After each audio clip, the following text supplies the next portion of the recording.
If Jesus walked into your city today, where do you think he would go first? Most people, if they are honest, picture him going somewhere significant, a megachurch, a stadium, a place where thousands of people are already gathered, already ready, already expecting something. But that is not actually how he moved when he was here before. In Luke 19, he walked into Jericho, a major city, and went straight to a tree where a despised tax collector was hiding. In John 4, he stopped at a well in Samaria, a region most Jewish teachers avoided entirely, and spent time with a woman that her own community had already written off. In Mark 5, he crossed to the other side of a lake specifically to reach one demon-possessed man living among tombs, a man so isolated that nobody else was going anywhere near him. Jesus never once in the entire gospel record walked into a city and went to the people who were already comfortable, already included, already noticed. He went to the ones everyone else had learned to walk past without making eye contact. There is a person in your city right now who knows exactly what that feels like, not because they are invisible, but because enough people have walked past them that they have started to feel like they are. The homeless man outside the coffee shop you pass every morning, the elderly woman in your neighborhood who has not had a real conversation in 11 days, the teenager at school who eats lunch in a bathroom stall because the cafeteria became too painful, the coworker everyone finds difficult, who has been difficult for so long that nobody ever stopped to ask why. Jesus did not just notice these people from a distance. He stopped. He spoke. He used their name. To Zacchaeus, "Come down, I must stay at your house today." To the woman at the well, "I know everything about your life, and I am still talking to you." To the man among the tombs, "What is your name?" Not, "What is your condition?" Not, "How can I fix you?"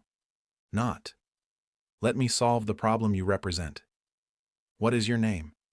Here is something worth sitting with. When Jesus healed the 10 lepers in Luke 17, all 10 were healed.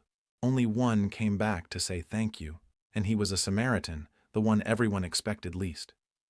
Jesus asked, "Were not 10 cleansed? Where are the other 9? He noticed the one who returned, but he also noticed the 9 who did not. He keeps count of the people others stop counting. There is a passage in Matthew 25 that should make every follower of Jesus uncomfortable, if they are reading it honestly.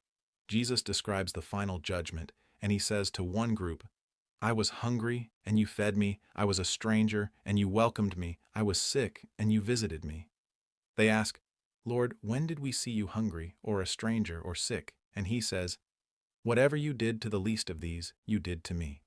Not, "Whatever you did for the important, the influential, the impressive, the least of these." This is the part most comfortable Christianity has quietly agreed to skip. It is easy to love people who are easy to love. It is easy to be generous toward people who will notice and appreciate the generosity. It is easy to welcome the people who feel like additions to your world, rather than complications. The test of what you actually believe about Jesus is not how you treat the people who can do something for you in return. It is how you treat the people who cannot. There is a woman I want you to think about. In Luke 21, Jesus is watching people bring their offerings to the temple. Wealthy people bring large, visible amounts. And then a poor widow comes and puts in 2 small coins. And Jesus says she put in more than all of them. He was not just watching the wealthy, he was watching the widow. He is always watching the one nobody else is watching. So here is the question. This chapter is really asking, if Jesus walked into your city today and went straight to the people everyone else walks past, what would that look like in your specific neighborhood, your specific office, your specific school? And what would it mean for you to go there too? Not as a program, not as a charity effort, not as something you do once a year to feel good about yourself, just going where he would go, stopping where he would stop, using someone's name who has not heard theirs spoken with any warmth in longer than they can remember. That is not a small thing. In a world where most people are optimizing for visibility, influence, and their own advancement, choosing to stop for the person nobody else is stopping for is one of the most countercultural acts a human being can perform. And Jesus said it is the same as stopping for him. Say this out loud right now. God, show me who I have been walking past. not the person I have never met, the one I walk past every day because it has become easier to keep moving.